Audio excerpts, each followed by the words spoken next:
ओम हरि ओम ओम सहस्रशीर्षा पुरुषः सहस्राक्षः सहस्रपात स भूमिगुं सर्वतः स्फुत्वा तिष्ठदशाङ्गुलम् पुरुष एवेदगुं सर्वं यद्भूतं यच्च भाव्यम् उतावृतत्वशेषानो जदन्येनातिरोहति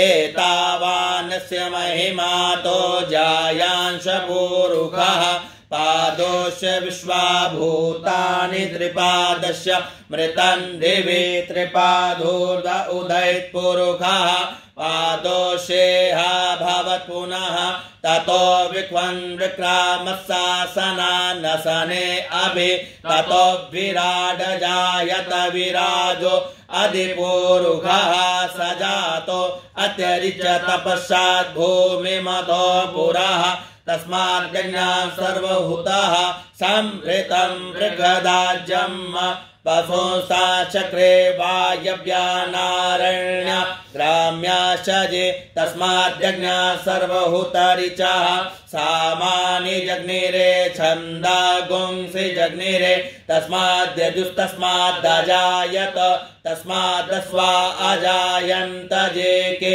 शोभयादतः गावो हजग्निरे तस्माज्जाता अजावयः तं जगम्बरहि प्रोक्षन् पुरुषं जातमग्रतः तेन देवा अयजन्त साध्या ऋषयशजे यत्पुरुषं व्यददुः कतिधा व्यकल्पयन् मुखं किं स्यासेत् किं बाहु किमूरूपादा उच्यते ब्राह्मणो समुखमासीत् बाहुराजन्यः कृतः ऊरो तदस्य यद्वैश्यः पद्भ्यागुशूद्रो अजायत चन्द्रमा मनसो जातचक्षुः सूर्यो अजायत श्रोत्राद्वायुश्च प्राणस्य मुखादग्निरजायत नाभ्या आसीदन्तरिक्षगुं शिष्णोर्द्यौः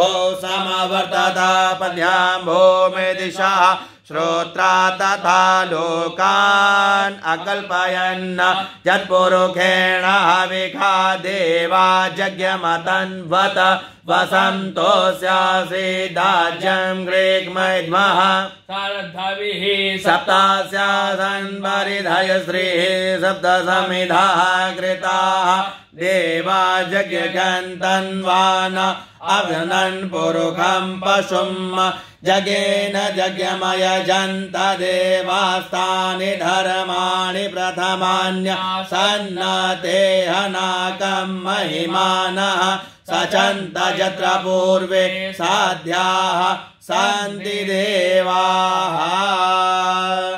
हाथ में पुष्प लेकर के भगवान वरुण देवता को एवं समस्त देवताओं को प्रणाम करें।